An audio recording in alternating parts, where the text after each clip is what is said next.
क्योंकि 25 साल 30 साल से शिवसेना कार्य कर रही है, मुंबई पे राज कर रही है, लेकिन 30 साल तक उनको कुछ करने को नहीं आया है।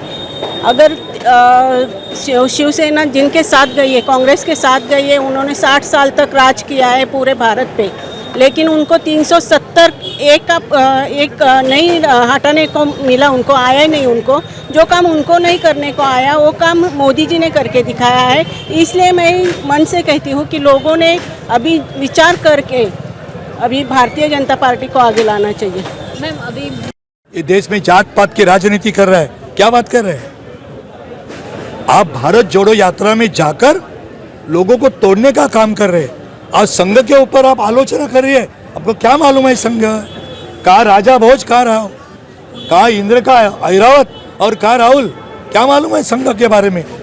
उनके जो नाना जी थे, उनके माँ के पिताजी थे, नेहरू जी ने भी संघ को खत्म करने की बात की, लेकिन संघ नहीं खत्म हुआ। आपातकालीन में 75 में इंदिरा जी ने संघ के ऊपर पाबंदी लाई थी, वो भी नहीं हुआ। तो संघ ये ईश्वरीय कार्य कर रहा है। इस देश में राष्ट्रभक्ति जगाकर सारे हिंदुस्तान में लोगों कर एक होकर इस देश को हम बड़ा कहेंगे, ऐसी देशभक्ति की भावना लोगों में जागरूक करा है। अमृत पुत्र है संघ को राहुल गांधी क्या करेगा? राहुल क्या समझता है उसको? ये बेअक्ल आदमी है, इतना ही कहना चाहता हूँ। मुंबई यातना भोगताय आणि म्हणूनच भ्रष्टाचाराला हुसकावून लावण्याचा निर्धार आम्ही सुभाषच्या मावळ्यांनी केला। गत 25 साल से इस मुंबई शहर में शिवसेना का सत्ता है, शिवसेना की। और मुंबई शहर की आबादी जब शिवसेना सत्ता पे आ गई तो करीबन 70 लाख थी, अब 1.5 लाख हुई है। मुंबई शहर में लोगों को क्या चाहिए? नागरिक जीवन, सिविल लाइफ जिसको कहते हैं, वो अच्छी तरह से चाहिए। लेकिन गत 25 साल में खुद के घर के ऊपर सोने के कौले चढ़ाने के बजाय और इन्होंने कुछ नहीं किया। आज सारे मुंबई में एक ही कैंसर का अस्पताल है। मुंबई में जिसको जनरल हॉस्पिटल कहें, ऐसे खाली 3 अस्पताल है। शहर में 3 है और उपनगरों में भाभा अस्पताल होगा या 1-2 कामा अस्पताल हो गए। आज से 25 साल पहले मुंबई शहर के इस जनरल हॉस्पिटल में 3000 या 4000 ओपीडी थी। आज केएम अस्पताल की ओपीडी 12000 है। 19000 ओपीडी लोकमान्य तिलक अस्पताल जिसको साइन अस्पताल कहते वो है, और 9000 से 10000 ओपीडी नायर अस्पताल की है। आज गरीबों को मुंबई शहर में कोई आरोग्य की व्यवस्था नहीं, आज पानी की व्यवस्था नहीं। जब शिवसेना सत्ता पे आ गई तो मुंबई में झोपड़पट्टी में 40 लाख लोग रहते थे। आज करीबन 70 से 80 लाख लोग झुग्गी झोपड़ी में रह गए। क्यों झोपड़पट्टी बन गई?